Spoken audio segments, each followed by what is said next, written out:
Reading from the book of Isaiah, 30:19-21-26.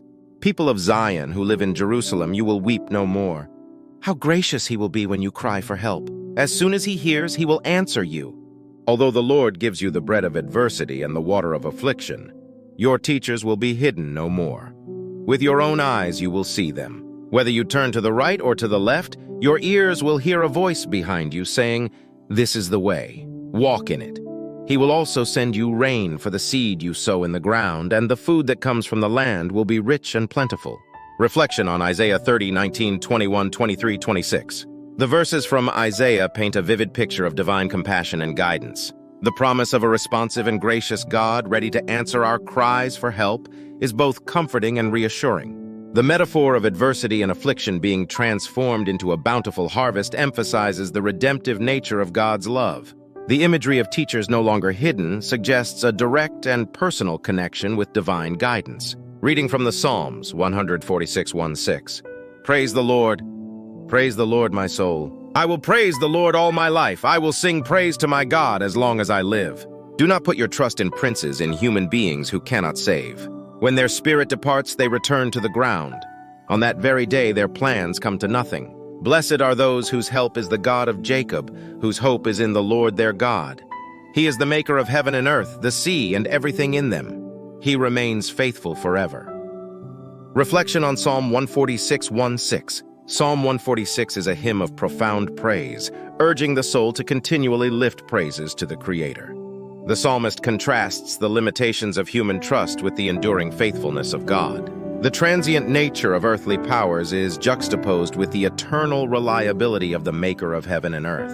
This psalm serves as a reminder to anchor our trust in the unchanging and faithful nature of God. Reading from the Holy Gospel according to St. Matthew, 9:35-10-1-6-8. Jesus went through all the towns and villages, teaching in their synagogues, proclaiming the good news of the kingdom and healing every disease and sickness.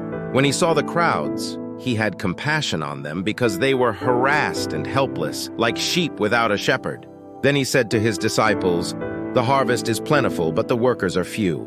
Ask the Lord of the harvest, therefore, to send out workers into his harvest field." He called his 12 disciples to him and gave them authority to drive out impure spirits and to heal every disease and sickness.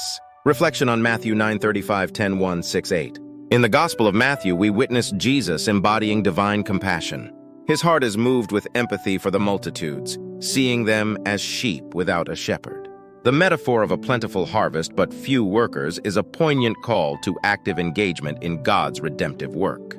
The commissioning of the disciples underscores the participatory nature of faith, emphasizing healing and proclamation as integral to the Christian mission.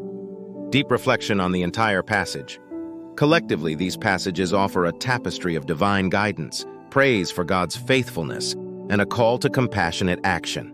Isaiah's promise of responsive guidance, the psalmist's hymn of enduring praise, and Jesus' compassionate ministry converge to create a narrative of divine engagement with humanity.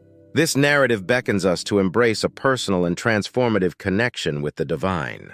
It challenges us to trust in God's faithfulness, anchor our praise in eternal truths, and actively participate in the redemptive work of the kingdom. As we reflect on these passages, may we be inspired to embody divine compassion, anchor our trust in God's faithfulness, and actively engage in the abundant harvest of God's redemptive work.